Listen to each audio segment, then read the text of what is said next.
준비된 자를 쓴다. 그래서 여러분들 하나님한테 충성 봉사하고 하나님한테 선택받기 위해서는 준비를 해야 된다. 그 준비가 뭐냐면은 이제 충성 봉사를 하는 거죠.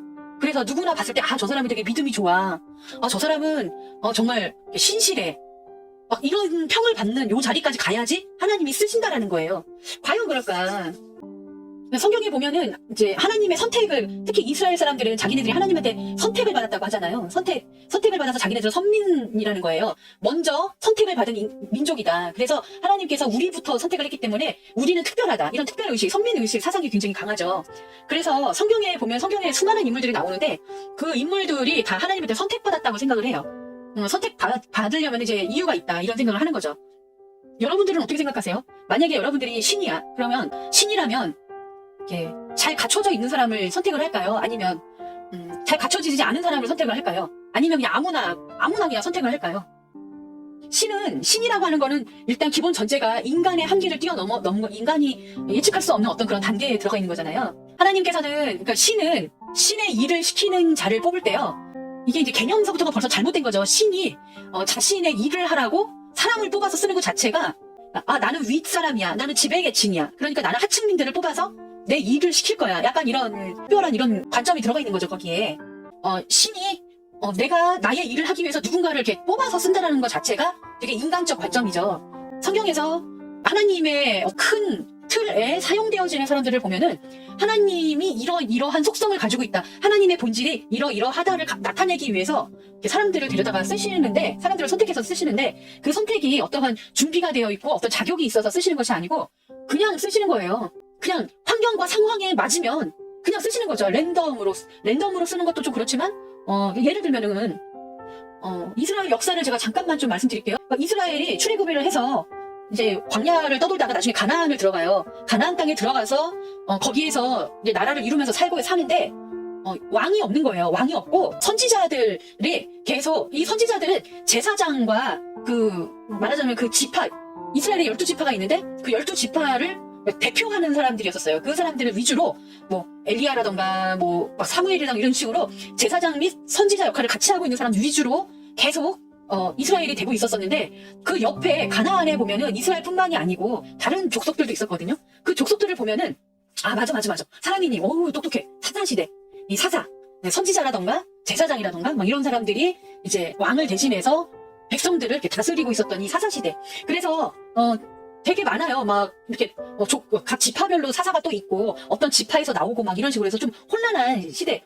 한 사람이 전체적으로 그 사람이 기준이 되어서 나라가 돌아가야 되는데 그게 안 됐었었죠. 그래서 국민들이, 백성들이 왕을 엄청나게 원해가지고 다른 지역에 있는 자기네들 가나안의 다른 족속들 보면 다 왕이 있는 거예요.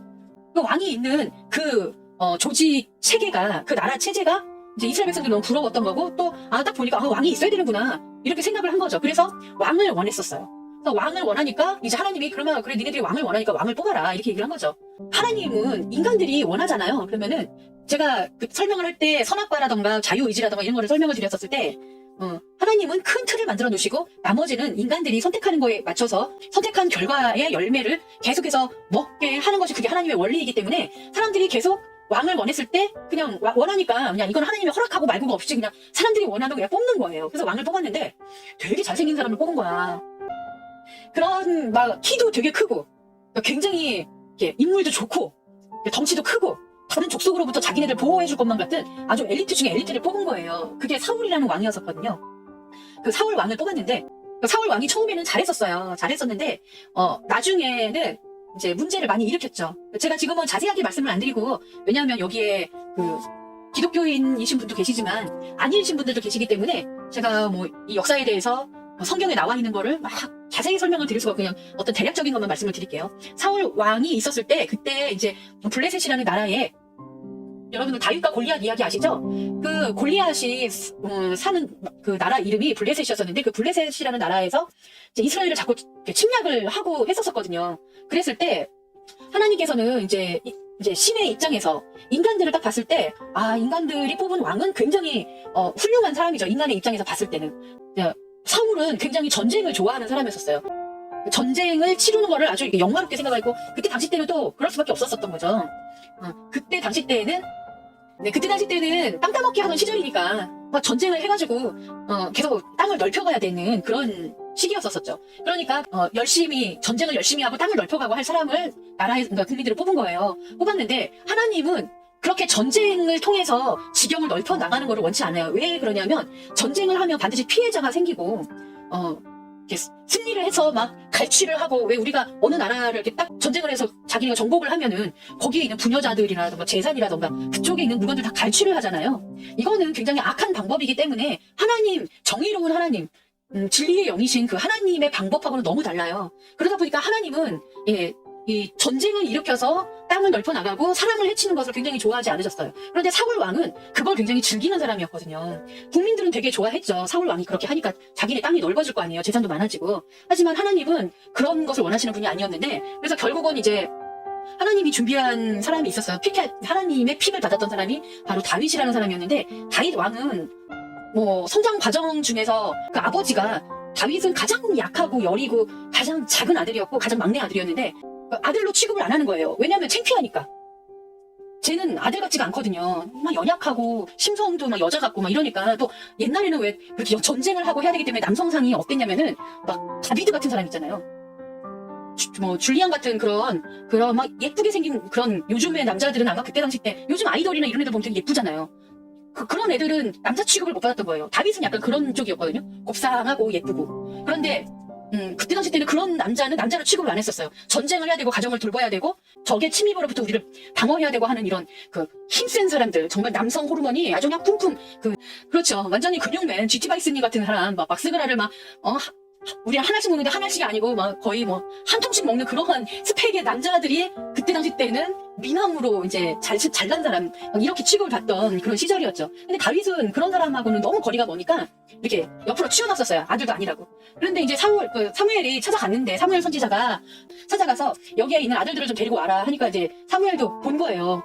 다 나오는 애들마다 막 귀걸이 잠대하고 되게 멋있고 막 이러는데 사무엘 마음에 그게 마음에 와닿지가 않는 거예요.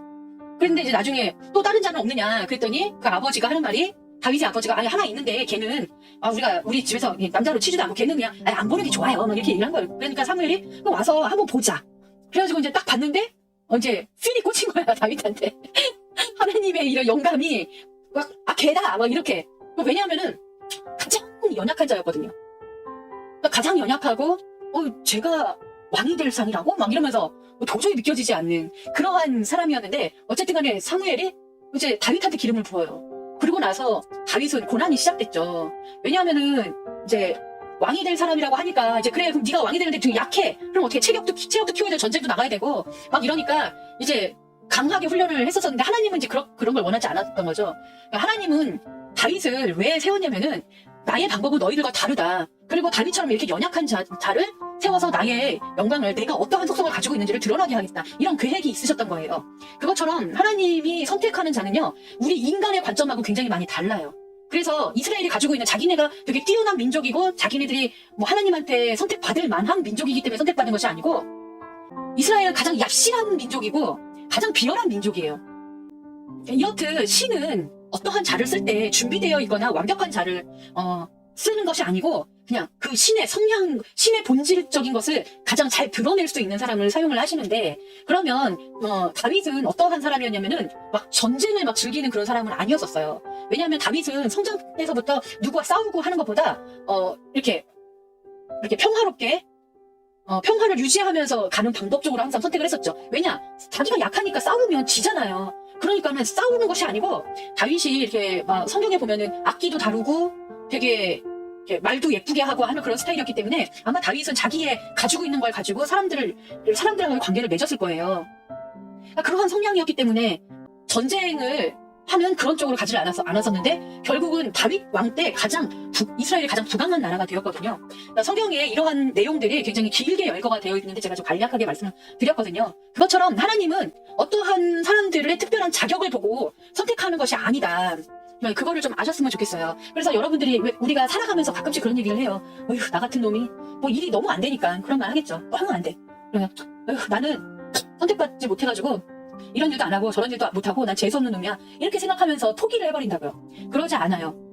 신은 그렇게 지금 절망되어 있고 지금 약할 때, 가장 약할 때 우리를 살리시는 분이세요. 가장 내 모습이 죽어 있을 때. 네, 있는 모습 그대로.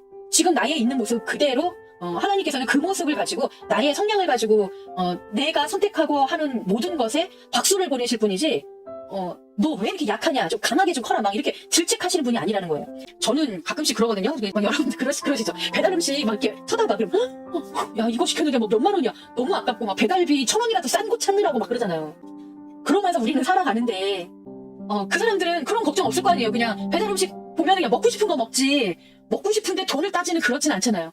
그 사람들이 여유가 좀 부럽기는 하는데 어쨌든 뭐 그런 사람들한테서 우리가 태어나지 않는다고 해가지고 내가 전생에 진짜 되게 나쁜 짓을 많이 했나 보다 내가 전생에 이랬나 보다 막 이러면서 어떤 운명적인 것 내가 선택받지 못한 사람으로서 헤어나올 수 없는 이 그냥 딱 정해진 이 틀에 맞춰서 그냥 나는 살아가야 되는 것 이렇게 생각을 하거든요. 보통 사람들 마음이 다 그렇죠. 하나님께서는 어떠한 일정한 물이라던가 사람을 미리 점지해놓고 그 사람을 선택해놓고 사용하시는 것이 아니다. 그러는 것이 아니라는 것을 여러분들이 좀 아셨으면 좋겠어요.